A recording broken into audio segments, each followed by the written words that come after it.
This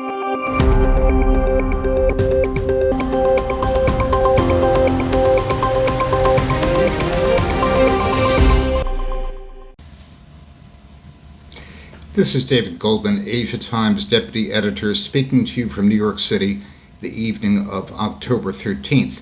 Yesterday, China reported a blowout export number for September, with exports up nearly 30% year on year.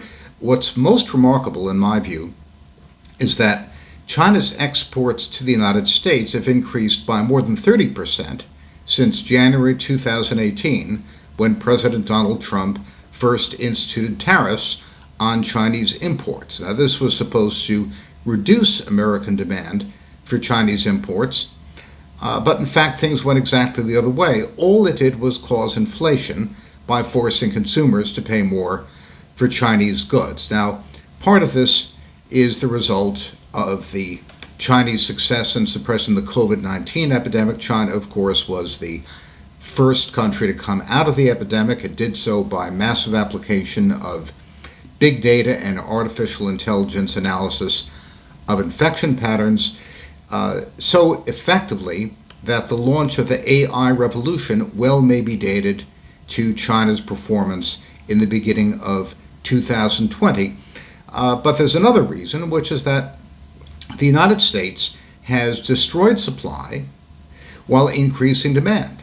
By putting nearly $6 trillion into the hands of American consumers, the American government gave people a lot of money to spend, and by supplementing incomes, extending unemployment insurance, and giving people incentives not to work, the American government simultaneously reduced the labor force participation rate, kept people out of the workforce.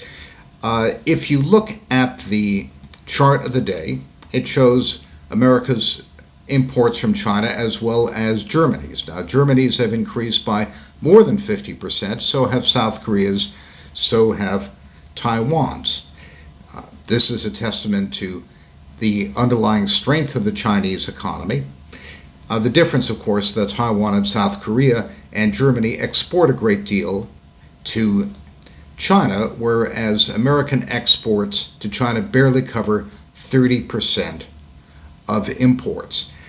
By a combination of deleterious economic policy, long-term neglect of the industrial sector, underinvestment in supply chains, the United States has become dependent on China in a way that economists typically associate with the relationship of a colonized country to the old colonial power. China's exports to the United States at nearly $600 billion a year are equal to a quarter of America's manufacturing GDP. So despite the trade war, which the Biden administration has no interest in stopping, and despite the continued technology war, America by the month is becoming more and more dependent on the Chinese economy. We haven't had decoupling. Instead, we've had recoupling.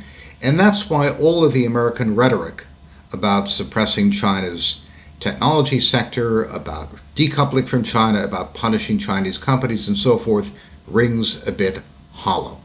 This is David Goldman, Asia Times Deputy Editor, speaking to you from New York.